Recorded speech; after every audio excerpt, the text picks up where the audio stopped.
Magandang gabi ho sa inyo, 9:37 na ngayon. At ito si Brother June Bonaag. Iniiniyahan po namin kayo na samahan kami hanggang mamayang alas 11 ng gabi. And I tell you, ang ating 10 to 11 o'clock ay punong-puno ng mga informasyon na atin pong magagamit sa panahong ito ng Semana Santa. At nais nating pasalamatan ang ating buong production staff ng Dr. Love Radio Show. They went out of their way para maisagawa itong ating special na ito mula sa araw na ito, Lunes Santo, Martes Santo at Miyerkules Santo. And so, before the end of the week, bago tayo magbakasyon, at makibahagi sa mga liturhiya sa ating simbahan sa Huwebes Santo, sa Biyernes Santo, sa Black Saturday at sa Easter Sunday, at least nagampanan namin ang tungkulin namin na maibahagi sa inyo ang ilan sa mga pagninilay namin sa 7 huling wika ng ating Panginoong Jesucristo. So for those who are listening on radio, maraming salamat. Stay tuned. Antabayanan po ninyo yan. At sa mga nakaantabay po sa Facebook page ng Dr. Love, sana po ay maging mabunga ang 3 araw na pagninilay natin sa huling 7 wika ng ating Panginoong Jesucristo. Ganap ng alas 9:39, tayo po ay napapakinggan sa buong Mega Manila sa 92.3 Radio 5 True FM. Sweldo ngayon. Kaya pala magandang aura ko. Sweldo. Ay, may pera na kaya.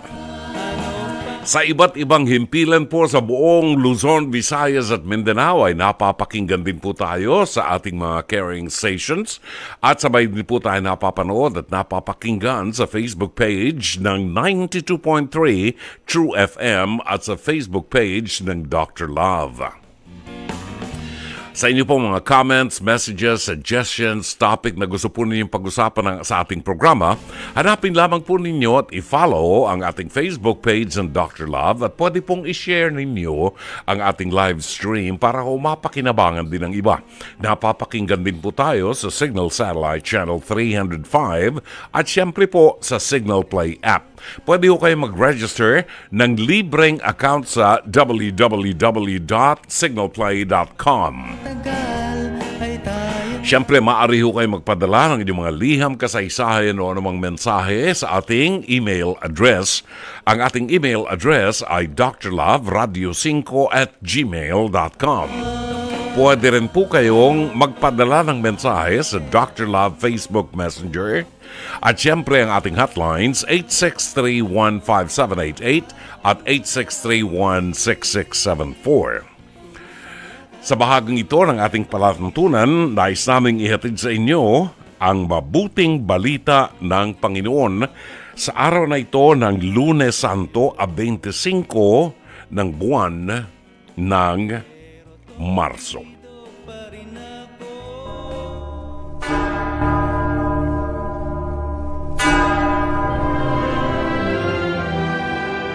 Ibigin ninyo ang inyong mga kaaway at idalangin ninyo ang mga umuusig sa inyo upang kayo'y maging tunay na anak ng inyong amang nasa langit.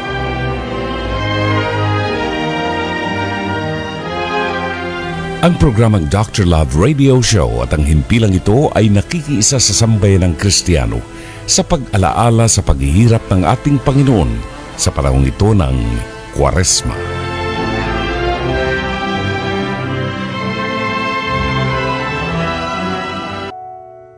Pagkain pang-spiritual, mga salita ng Diyos na nag-iiwan ng pag-asa, kapanatagan at kapayapaan.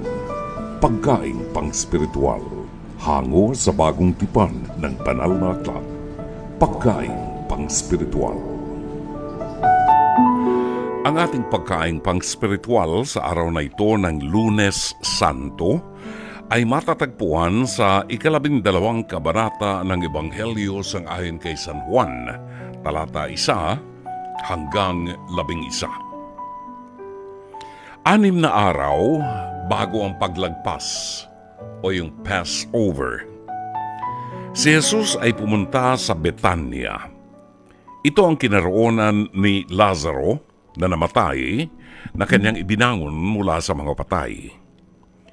Sila ay naghanda roon ng hapunan para sa kanya. Si Marta ay naglingkod, ngunit si Lazaro ay isa sa mga nakaupong kasalo niya sa mesa. Si Maria ay kumuha ng isang librang purong nardo. Ito'y mamahaling pamahid. Ipinahid niya ito sa mga paa ni Jesus at pinunasan niya ang kanyang buhok ng kanyang buhok at ang bahay ay napuno ng halimuyak ng pamahid. Si Judas na taga-Keriot na anak ni Simon ay isa sa kanyang mga alagad. Siya ang magkakanulo kay Jesus. Sinabi nga niya, bakit hindi ipinagbili ang pamahid na ito sa halagang 300 denaryo at ibigay sa mga dukha? Ito ay sinabi hindi dahil siya ay nagmamalasakit sa mga dukha, kundi dahil siya ay isang magnanakaw. Nasa kanya rin ang supot ng salapi at kinukupitan niya ang inilalagay dito. Sinabi nga ni Jesus, hayaan ninyo si Maria. Inilaan niya yon para sa araw ng aking libing. Ito ay sapagkat ang dukha ay lagi ninyong kasama, ngunit ako ay hindi ninyo makakasamang lagi. Maraming mga Hudyo ang nakaalam na siya ay naroon. Sila'y pumunta hindi lamang dahil kay Jesus.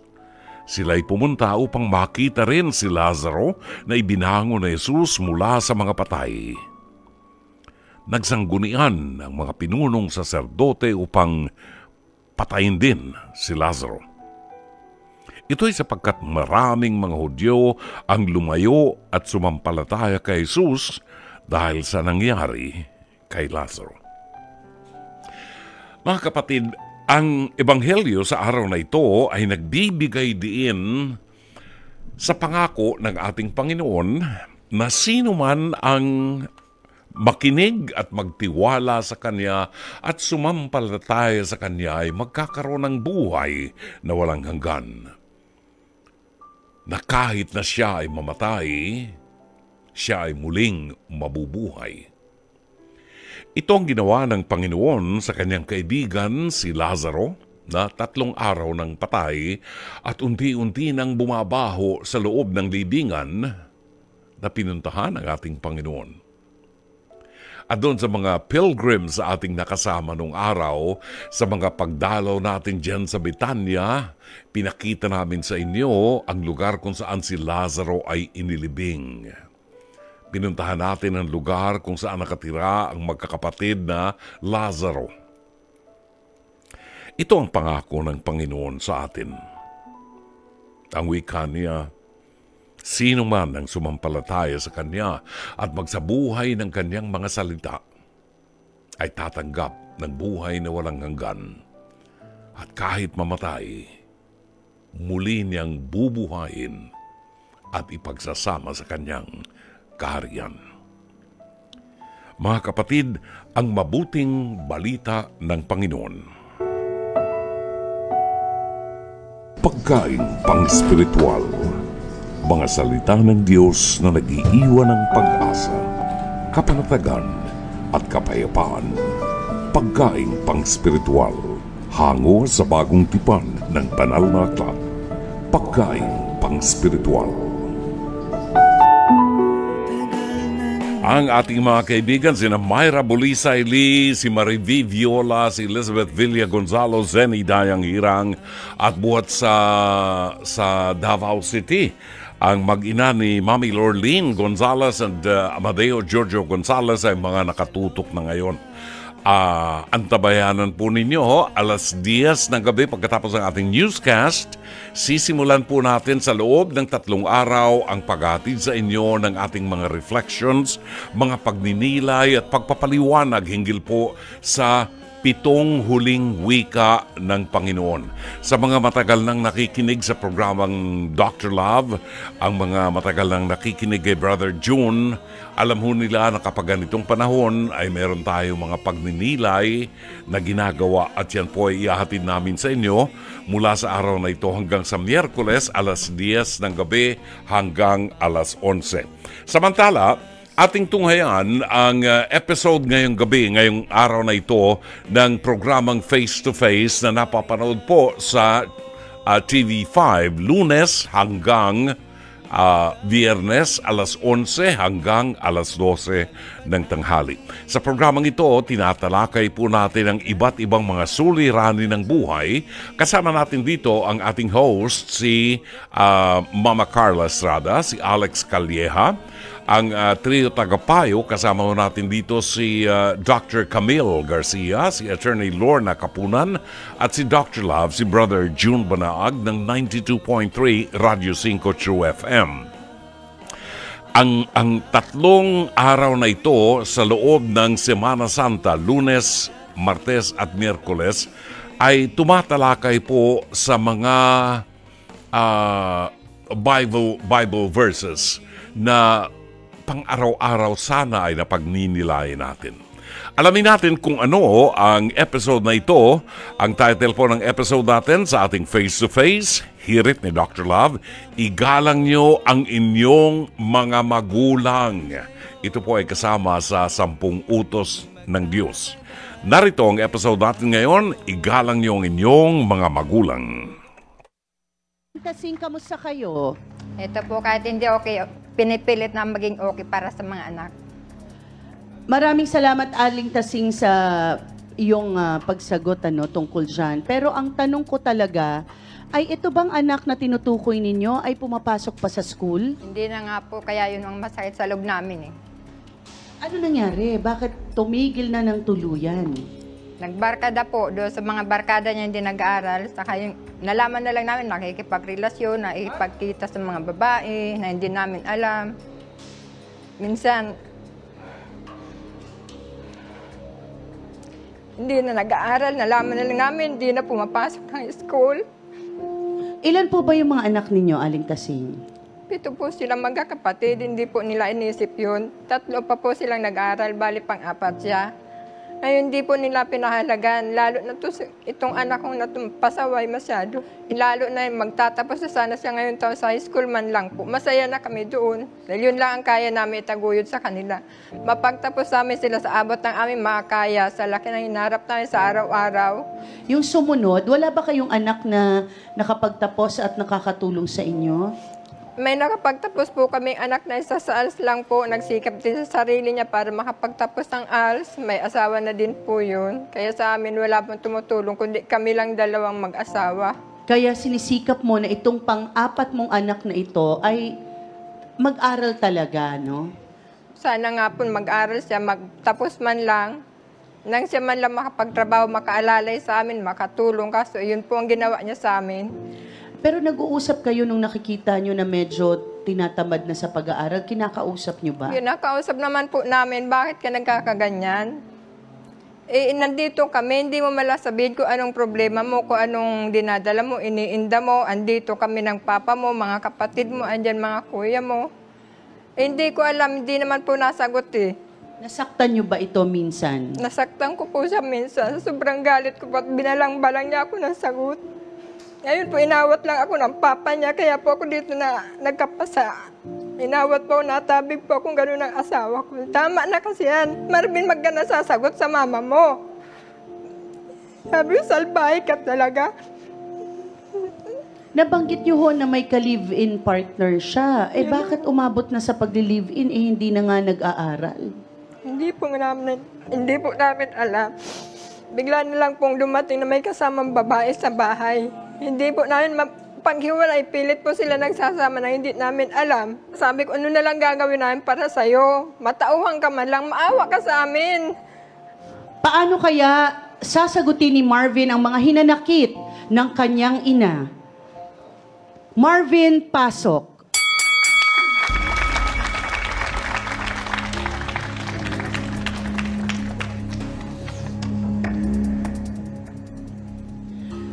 Marvin, handa ka bang isuko ang pag-aaral o anuman ang kinabukasan na pwede mo pang matamasa nang dahil lang sa girlfriend mo? Hindi po. Bakit ka tumigil ng pag-aaral at nakipag-live-in pa? Bakit? Hindi ko rin po masagot sa sarili ko yun eh.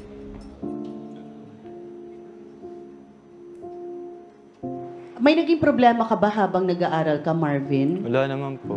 Wala naman. Kamusta yung, nahirapan ka ba sa baon? Yun po. Sa ang anong mga, ano ang nagpatigil sa'yo? Ano ang nagpawalang gana sa'yo sa pag-aaral, Marvin? Hindi ko rin po masagot. Eto ba totoo ba na sinasabi mo kasi maliit lang ang baon mo? Opo. Pero okay ka ba sa school? Opo. May mga barkada ka naman sa eskwelahan. Opo. Okay, so bakit ka na tinamad na pumasok? Hindi ka ba nang hinayang dun sa konti na lang, matatapos ka na rin? Sobrang nanghihinayang po. Okay, so etong girlfriend mo naman, nag-aaral siya, diba? Opo. So pati siya natigil. Opo. Okay, so nare-realize mo ba, Marvin, na hindi maganda yung dulot, no? Dapat kasi, pwede mag-girlfriend Aling Tasing Pwede yan, kung nasa edad naman din talaga si Marvin. Pero yung pareho kayong masira, yung, lalo na yung pag-aaral, ibig sabihin, hindi nakakatulong ito sa ano nyo. Okay, Aling Tasing, ikaw na lang. Ano masasabi mo sa dahilan niya na parang hindi niya alam, bakit niya ginagawa to? Nirereklamo niya po, ma'am. Kulang daw po yung binibigyan namin budget sa kanya. Pamasay, oo, andyan na kami kulang. Sabi ko nga, hindi lang naman ikaw. Dalawa kayong high school. Parehas kayo ng baon. Budgetin mo. Sabi nga ng kapatid niya, diskarte lang, Kuya Marvin. Tipid, para-paraan. Yung kapatid niya nagbabaon. Siya ayaw niya magbaon. Gusto niya pera talaga. Wala kami maibigay ng hinihingi niya na 100, masigit sa 100. Francisco, bakit nasabi niyong wala naman kayong pagkukulang? Dahil po araw-araw po ako naghanap buhay para meron lang sila pambaon, makakain. Kahit umulan man, bumagyo, nagtitinda pa rin po ako para lang sa kanila, makapagtapos. Ang problema lang, nasasaktan ako sa ginawa nila, biglang mag-asawa. Na walang pasingkulo sa aming magulang. Kaya doon ako nasasaktan, masakit. Kahit gaano mang isang mamahal kong anak, pero masama pa rin ang loob ko sa kanya. Dahil sa ginawa niya sa akin, na hindi man lang nagsigtabi na nagpag-asawa na ako, di na ako mag-aaral. Kaya kung sinabi yun, di na dapat ako nagturpigi pa sa kanya magpa-aral. Kung ayaw man lang niya mag-aral, magtapos. Nakipag-live-in ka na, nasa bahay ka, tas di ka na nag-aaral. Tas hindi ka pa nagtrabaho. Kasi parang anytime pwede kang, pagka ganyan ang mangyari, lalo na knock on wood, mabuntis mo na, may anak ka na. So sino ang magtataguyod, Marvin? Ako po. Paano mo matataguyod? Wala ka namang papasuking trabahong, diba, na kayang tustusan ng anak talaga. Marvin, andito ko. Pakinggan mo ko, ha? Kagaya ni Attorney Lorna, kakampi mo ko. Yan. Pakinggan nyo, ha? Kakampi mo ko, Marvin. Gawin mo lahat ng gusto mo. Bahala ka sa buhay mo. Matanda ka na. Alam nyo, magulang, hanggang kamatayan, ibibigay sa anak ang kayang ibigay. Just to make it clear, ano po ang hanap buhay ni Aling Tasing at saka ni tatay ni Marvin? Magtinda lang po ng damit sa bahay-bahay. Nagtitinda ng anong damit po ito? Mga RTW, ukay-ukay? RTW po. RTW. Ito po ba yung nasa kariton o sa tricycle? Bit-bit lang po namin sa may plastic lang po. Bit-bit yung asawa ko. Ako naman Bit-bit dito. nyo ang mga damit na ibinebenta nyo sa bahay-bahay. Naglalakad lang po kami Umulan, bahay-bahay. umaraw, bumagyo, nasa labas kayo para kumita ng pera. Makaraos po sa pang-araw-araw ng pangailangan. Pareho po tayong hampas lupa sa mata ng Diyos. Hindi po tayo anak mayaman.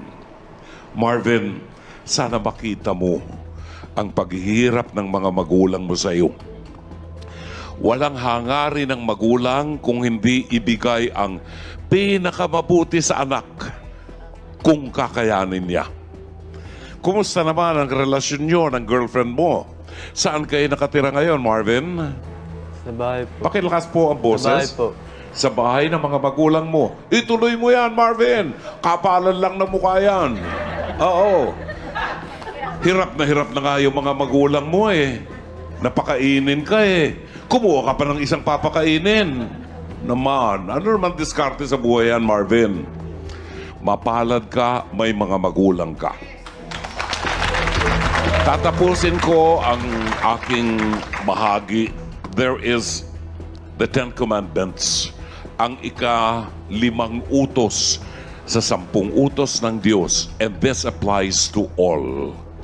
Igalang mo ang iyong mga magulang nang humaba ang buhay mo sa lupa na kaloob sa iyo ng Diyos.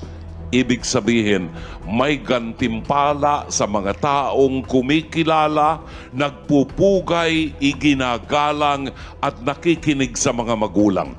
Pangako ito ng Diyos. Makinig sa mga magulang sapagkat ang wisdom ay kaloob ng Diyos na ibinigay sa kanila para gabay sa ating lahat. Maraming salamat, Mama Carla. Maraming salamat, Dr. Love, Brother June Banaa. Maraming salamat din sa iyo, Mama Carla Estrada. Magkikita-kita tayo after the Holy Week. Well, anyway, antabayanan po ninyo ang mga pagninilay sa programang Dr. Love Radio Show sa 7 huling wika ng ating Panginoong Jesucristo sa bundok ng Golgota. Magbabalik ang programang Dr. Love Radio Show, 10:00 ng gabi. Dahil sa pagkakanulo ng apostol na Judas sa kanyang maestro, nadakip ng mga sundalo at Hudyo si Kristo.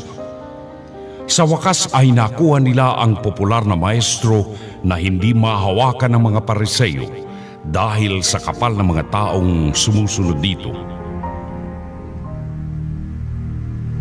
Sa tahimik na hardin, bantay lamang ay mga disipulo. Si Kristo'y nadakip at pinaghalili ng pagharap kina Anas, Kaypas at Haring Herodes.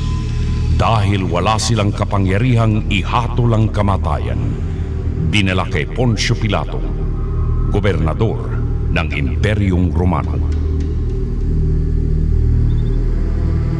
Pakinggan ulat ng pasyon. Inusisa kong totoo sa harap ninyong Ginoo. Wala ring makita ko salang gawa nitong tao, di pa magkalutas tayo. Tanungin pa si Pilato, ano bagang dili totoo ang ginawa nitong tao? Di na magpatawad kayo, kaawa-awang totoo. Ani Pilatong may loob, ano ang salang tibobos? Kayo na ang inyong puot. Anang mga Pariseyos ay ipapako sa krus. Ano'y sa hindi mapigil ang loob ng mga taksil. Si Pilato'y humatol din na si Jesus ay hampasin, budhi lamang dito'y sundin. Ang berdugo'y nagsikuha ng panghampas na supling. Hinubaran pa ng iba itong poong walang sala. Walang kibot, anyo'y pasensya.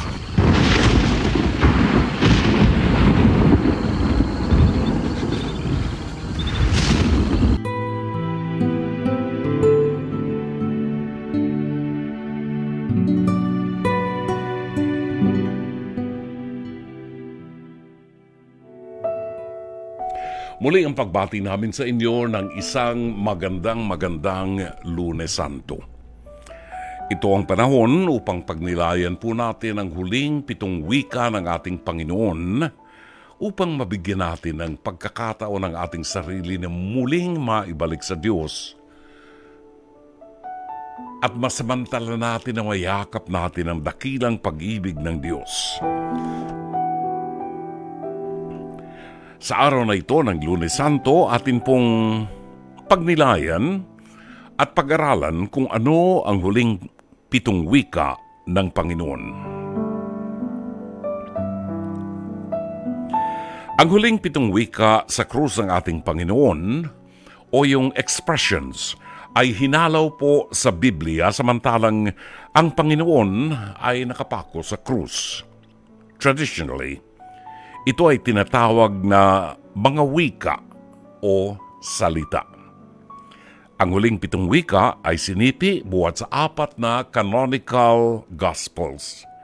Sa Ebanghelyo ni San Mateo at San Marcos, si Jesus ay nanaghoy sa kanyang ama. Samantalang sa Ebanghelyo ni San Mateo at si San Marcos, sa Ebanghelyo naman ni San Lucas, pinatawad niya ang mga nagkasala sa kanya. Pinangakuan ng isang nagtikang magnanakaw at inihabilin niya ang kanyang kaluluwa sa kanyang ama. Sa Ebanghelyo ni San Juan, kinausap niya ang kanyang ina. Isinigaw niya ang kanyang pagkauhaw at ipinahayag niya ang pagwawakas ng kanyang buhay sa daigdig. Buhat pa noong 16 na siglo, mga kapatid, ang huling 7 wika ng Panginoon ay nakasanayan ng gamitin bilang sermon tuwing Biyernes Santo sa mga simbahan natin. Ito ang pinakamahalagang bahagi ng liturhiya sa mga mananampalatayang Katoliko. Muli, ang madidinig ninyong 7 huling wika ng Panginoon ay hinalaw buhat sa mga aklat ng iba't ibang ebanghelista. 3 sa mga huling wika ay buhat sa aklat ni San Lucas at 3 sa aklat ni San Juan. Ang natitirang mga salita ay parehong matatagpuan sa aklat ni San Mateo at ni San Marcos. Bakit 7 ang mga wika? Sa ngayon sa isang prailing Dominikano na si Father Timothy Radcliffe, OP, ang number 7 daw ay very significant bilang number of perfection sa Biblia. Kung atin pong babalikan, nilikha ng Diyos ang daigdig sa loob ng 7 araw. Sa ngayon sa Kanya, ang huling 7 wika ang completion o kaganapan ng kanyang paglalang sa sanlibutan. Sapagkat sa pagwawakas ng buhay ni Jesus sa krus, ay nagkaroon ng kaganapan ang pangarap ng Ama na makamit natin ang buhay na walang hanggan sa pamagitan ng kamatayan sa krus ni Jesus.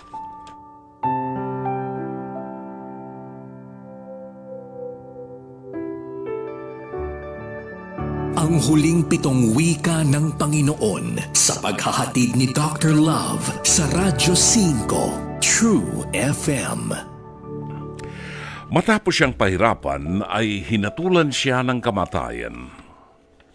Sugatan ang kanyang katawan. At habang suot ang koronang tinik na puwersahang isinaksak sa kanyang ulo ng mga sundalong Romano, ay binalutan siya ng balabal na kulay purpura. Ipinatong sa kanyang balikat ang isang napakabigat na krus, simbolo ng ating mga kasalanan sa Diyos na naglalayo sa atin sa kanyang puso.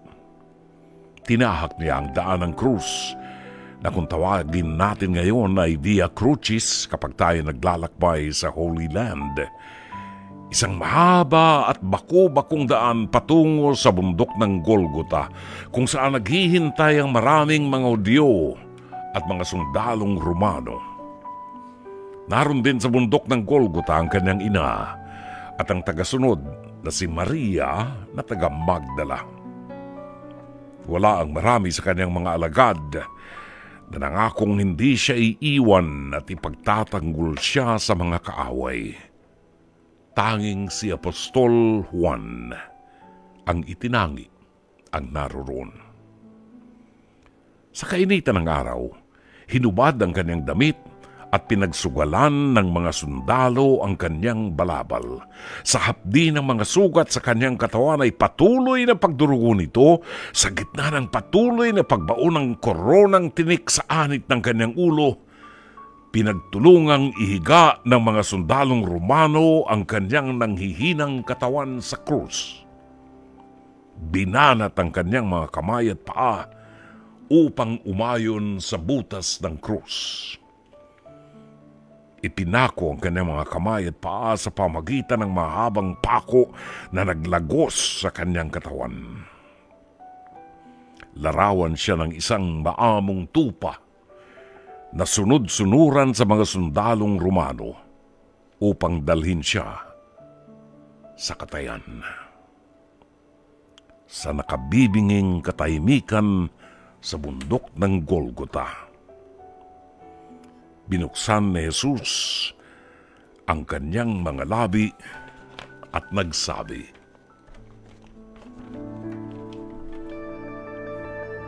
Ang huling 7 wika ng Panginoon sa paghahatid ni Dr. Love sa Radyo 5 True FM.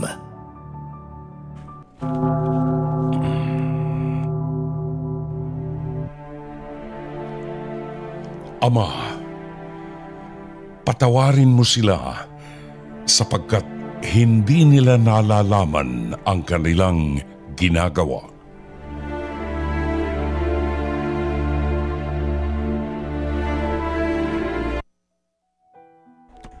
Patawarin mo sila sapagkat hindi nila nalalaman ang kanilang ginagawa. Hango po ito, kapatid, sa aklat ni San Lucas, talata 34 ng kabanata 23. Ang una sa huling 7 wika ng Panginoon ay tinawag din po na salita o wika ng pagpapatawad. Ito di umano ay ang kanyang panalangin upang igawad ng Ama ang kapatawaran sa lahat ng may kinalaman sa kanyang paghihirap at sa lahat ng sa kanya ay nagkasala. Ipinakikita ni Jesus ang kahalagahan ng pagpapatawad sa kapwa. Kung hindi tayo nagpapatawad, nananatili sa ating puso ang galit at pagiganti. Bagay na naglalayo sa atin sa kapayapaan. Kakainin ng galit ang ating pagkatao at wala na tayong makikitang positibong bagay sa ating kapwa. Alam ni Jesus na ang mga taong naging bahagi ng kanyang paghihirap ay mga taong naging instrumento ng Diablo upang ang lahat ay ilayo sa pag-ibig ng Diyos. Kung alam lamang ng mga taong ito ang dahilan kung bakit pinayagan ng Ama na maghirap at mamatay sa krus ang kanyang bugtong na anak. Kung alam lamang ng mga taong ito kung sino ang kanilang ipinako sa krus, di sinsana'y walang karahasang naganap sa bundok ng Golgota. Sa halip na suklian ng galit, minabuti ni Jesus na ihingi ng tawad ang mga taong ito. Sanhi ng matinding pag-ibig ni Jesus sa sangkatauhan. Idinalangin pa rin niya sa kanyang Ama ang kapatawaran ng mga taong nagkasala sa kanya. Ilang beses ko pong patatawarin ang taong nagkasala sa akin? 7 beses ba? Hindi. 70 at 7 beses. Ito ang katanungang minsan ay ibinato kay Jesus. Ikaw, kapatid, nagsisikap pa rin ba o nagsisikip pa rin ba ang dibdib mo sa galit? Sapagkat hindi mo pa rin kayang mapatawad ang mga taong nagkasala sa iyo. Hanggang kailan ka magdurusa, kapatid? Kung magpapatawad ka, matatanggap mo ang kalayaan at kapayapaan na ipinagkait sa iyo ng Diablo. Yakapin mo si Jesus at ang mga aral niya sa krus. Magpatawad ka.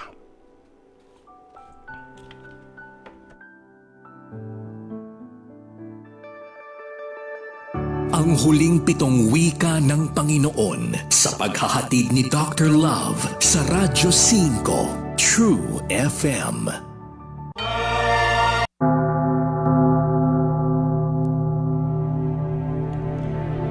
Ngayon din, ipagsasama kita sa paraiso.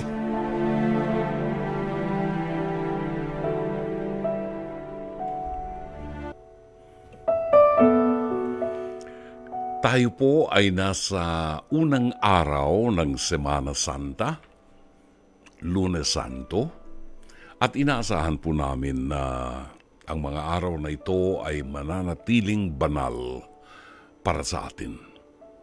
Mga araw ng pagninilay upang makita natin ang kahalagahan ng dakilang pag-ibig ng Diyos sa sangkatauhan. Hatid sa inyo ng programang Dr. Love Radio Show ang 7 huling wika ng ating Panginoon. Ngayon din, ipagsasama kita sa paraiso.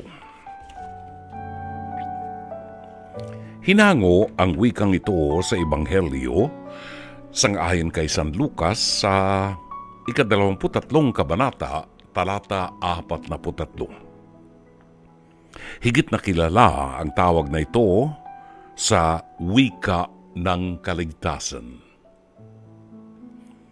The Word of Salvation. Sangayon sa Ebanghelyo ni San Lucas, ipinako si Jesus sa krus sa gitna ng 2 kilalang mga magnanakaw, sina Dismas at Hestas. Mas lalo nating kilala sa tawag na Dimas at Hestas. Si Dimas ay naniniwalang walang kasalanan si Jesus sa mga akusasyon na ipinupukol sa kanya ng mga matataas na pari. Si Dimas ay kumilala sa kanyang mga kasalanang nagawa sa lipunan at nagsabi, wala siyang kasalanan. Hindi siya marapat na parusahan ng ganito. Kami ang mga magnanakaw at masasama. Kami ang marapat na parusahan ng kamatayan. Hindi si Jesus. Lumingon si Dimas kay Jesus at nagsabi, alalahanin mo ko pagdating mo sa iyong kaharian. Tumugon si Jesus, ngayon din, ipagsasama kita sa paraiso. Kapatid, ang salitang paraiso ay hango sa orihinal na teksto na paradiso. Hango sa salitang Persian na paradisa o paradise garden. Sa ating pananampalatayang Kristiyano, pinaniniwalaan natin na ang paraiso ay ang langit kung saan naroroon ang mga anghel ng Panginoon at ang mga banal. Kung saan, pagkatapos nating mamatay, ay makakasama natin ang Panginoon sa kanyang kaharian sa paraiso. Ngayon din, ipagsasama kita sa paraiso. Mga salitang nagpapahayag na tuwirang paglalakbay sa paraiso o langit na hindi na dadaan sa purgatorio o sa estado ng paglilinis ng kasalanan. Ipinangako ng Panginoon yan kay Dimas, ngayon din ipagsasama kita sa paraiso. Hindi na siya dadaan sa purgatorio. Kapatid, ang tao ay mahina, marupok, madaling natutukso sa kasalanan na naglalayo sa atin sa puso ng Diyos. Alam ni Jesus ang ating kahinaan. Ang dakilang awa sa puso ni Jesus ang nagbibigay sa atin ng pag-asa ng kaligtasan. Pag-asa ng kapatawaran. Hinihintay lamang ni Jesus na aminin natin ang ating mga kasalanan, ang ating mga kahinaan. Ito ay nagpapakita ng kababaang loob sa isang taong nagtitika. Kapatid, isa ito sa mga problema ng mga taong lumalapit sa sakramento ng konfesyon. May mga taong ayaw lumapit sa sakramento ng konfesyon because of pride, ang kawalan ng kababaang loob. Bakit ako magkukumpisal sa isang pari? Hindi ba pwedeng sa Diyos na lamang? Ito'y isang sakramento na itinatag ng Panginoon na siyang dadaluyan ng mga biyaya. At ang mga pari, ang mga taong sumisimbolo kay Kristo na binigyan ng Panginoon ng karapatan na magpatawad sa ating mga kasalanan. Kapatid, sa parabulo ng alibughang anak, nakita natin ang ginawa ng isang anak na matapos makuha ang lahat ng kanyang mamanahin ay iniwan ng kanyang ama at nagpakalayo-layo at namuhay sa layaw ng daigdig. Nagpasasa sa kanyang kayamanan at nagtampisaw sa kasalanan ng daigdig. Hindi na naisip ang sakit na idinulot niya sa puso ng kanyang ama hanggang sa maubos ang lahat ng kanyang kayamanan. Noon lamang niya napagtanto ang biyaya at ligaya ng buhay kasama ng kanyang ama. Sa gitna ng kanyang pagkagutom, kahit pagkain ng baboy ay kanyang kinakain, maibsan lamang ang kanyang pagkagutom. Di tulad sa bahay ng kanyang ama na maraming pagkain at mga alipin na naglilingkod sa kanya. Naisip niya ang kanyang kaawa-awang kalagayan na hindi pinangarap ng kanyang ama para sa kanya. Nagdesisyon siyang bumalik sa kanyang ama upang humingi ng tawad.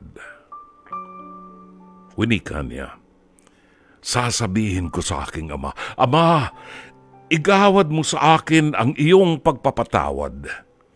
Hindi ako karapat-dapat na tawagin mong anak, subalit pinagsisisihan ko ang lahat ng aking nagawa." Lingid sa kanyang kaalaman, sa mahabang panahon ng kanyang pagkawala sa tahanan ng kanyang ama, tuwing lulubog ang araw sa hapon, nakatingin ang kanyang ama sa malayo. Umaasang isang araw ay muling magbabalik ang kanyang alibughang anak. Nakahanda na ang pagpapatawad ng isang ama. Hindi pa man hinihingi ng kanyang anak. Kaya sa kanyang pag-uwi, malayo pa ay nakabukas na ang mga kamay ng kanyang ama. Tanda ng kanyang pagpapatawad at pag-ibig sa anak na nagkasala. Ipinapatay niya ang kanyang matatawang guya. Sinuutan siya ng mamahaling damit at singsing, tanda ng kanyang pagdiriwang sa pagbabalik ng isang anak na nagtika. Ito ang larawan na gustong ipakita sa atin ni Jesus. Ipinangako niya na ipagsasama niya tayo sa kanyang paraiso. Paraisong kapalit ng pagtitika sa ating mga kasalanan. Itinatag ni Jesus ang sakramento ng reconciliation o sacrament of penance o sakramento ng kumpisal. Ito ang daan sa muli nating pakikisa sa Diyos na ating Ama. Ang problema minsan, kapatid, inaabuso natin ang kagandahang loob ng Diyos. Ang problema, kapatid, nariyan ang sakramento na inilatag ng Panginoon upang gamitin natin, upang maibalik tayo sa puso ng Diyos. Subalit sa katigasan ng puso ng isang tao, ayaw pumailalim sa sakramento. Maraming katwiran. Bakit ako kinakailangang magkumpisal sa isang pari, ay katulad ko rin silang tao? Nalimutan ng mga paring ito ang pinagkalooban ng Panginoon ng karapatan upang magpatawad sa ating kasalanan. Kapatid, ang kasalanan ang naglalayo sa atin sa puso ng Diyos. Sa maraming pagkakataon, lalo na sa panahong ito, marami tayong nakikita na mga taong wala ng panahon sa Diyos. Wala ng panahong manalangin. At nalilibang sa makamundong layaw. Minsan ay sinabi ni Pope John Paul II na kapag tayo raw ay namanhid na sa kasalanan, hindi na natin mararanasan ang feeling of guilt. Kapatid, kapag araw-araw ay gumagawa tayo ng kasalanan, ang ating kaluluwa ay namamanhid sa kasalanan. Wala nang feeling of guilt. And that's because wala na ang Diyos sa ating isipan. Naisip kaya natin sa panahong ito ng Kwaresma at sa panahon ng Semana Santa na muli nating ibalik ang ating pamilya sa Diyos. Naisip kaya natin na papaghariin natin ang Diyos sa ating tahanan upang makasama siya ng buong pamilya. May panahon ba tayo para manalangin kasama ng ating may bahay, kasama ng ating mga anak? May panahon ba tayo na pasalamatan man lamang ang Diyos sa Kanyang mga biyayang pinagkakaloob sa atin sa araw-araw? Kapatid, sumailalim tayo sa sakramento ng kumpisal, kung saan si Jesus, sa katauhan ng mga pari, ay naghihintay sa ating pagbabalik. Ang huling 7 wika ng Panginoon sa paghahatid ni Dr. Love sa Radyo 5 True FM. Ang ating oras ganatang alas 10:47 ng gabi. Ang aming inihatid sa inyo ay ang unang 2 wika sa huling 7 wika ng ating Panginoon. Ito ay paraan lamang po namin ng pakikisa sa buong daigdig sa pagdiriwang ng Semana Santa at upang maihatid natin sa ating mga tagapakinig ang isang maliit na paraan ng pagninilay sa paghihirap ng ating Panginoong Jesucristo. Naalala ko minsan sa aming mga paglalakbay, may isang nagtanong sa akin, bakit daw pinayagan ng Diyos Ama na ang kanyang anak, ang bugtong na anak, ay pahirapan Bakit daw sa kanyang kapangyarihan, bakit hindi niya nailigtas ang kanyang anak sa kamatayan?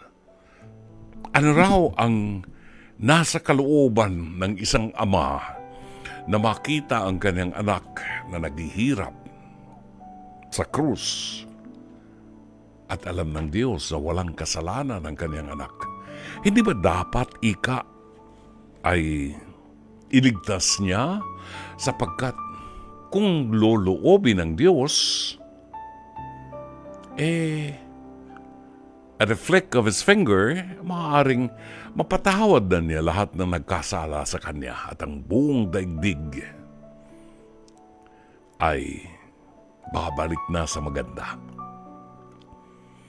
Itong isang bunga ng laya na ibinigay sa atin ng Diyos Ama.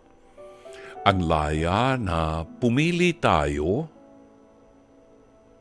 ng mabuti at masama.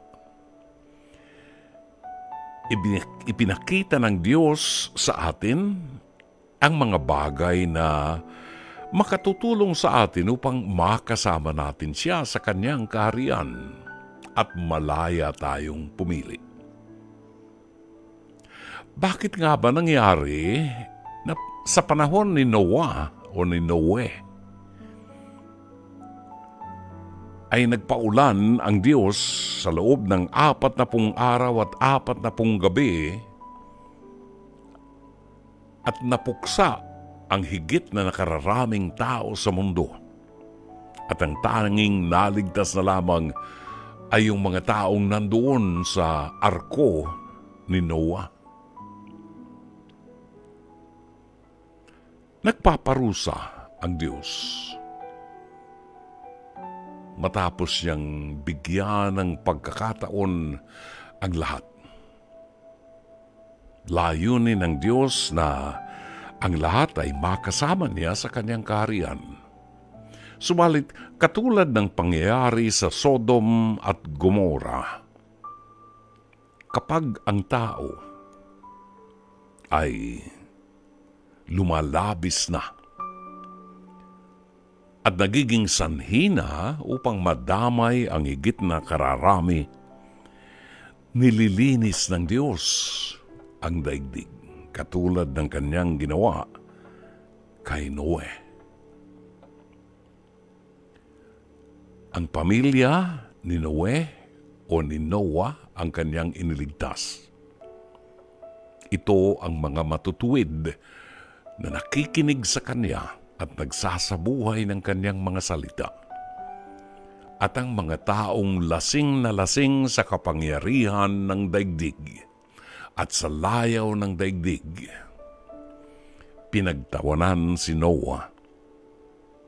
At nang umulan ng 40 araw at 40 gabi, nawala sa balat ng lupa ang mga taong masasama.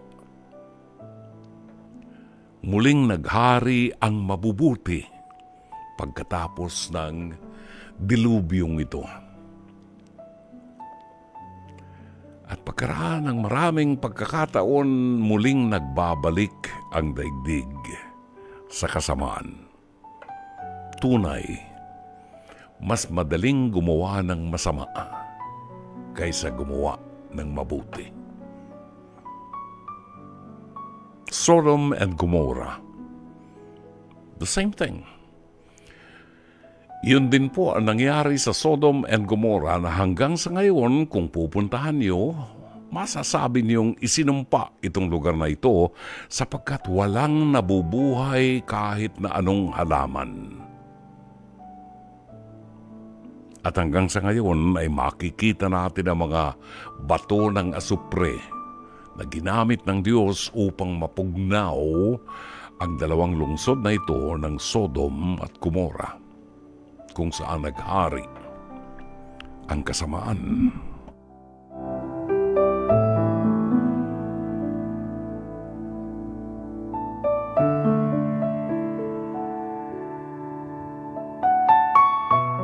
Ang ating oras ganap ng 10:53 sa palatuntunang Dr. Love Radio Show.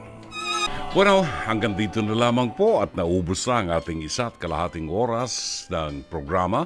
Muli kaming magbabalik bukas alas 9:30 hanggang alas 11 sa pagpapatuloy ng ating huling 7 wika ng ating Panginoon.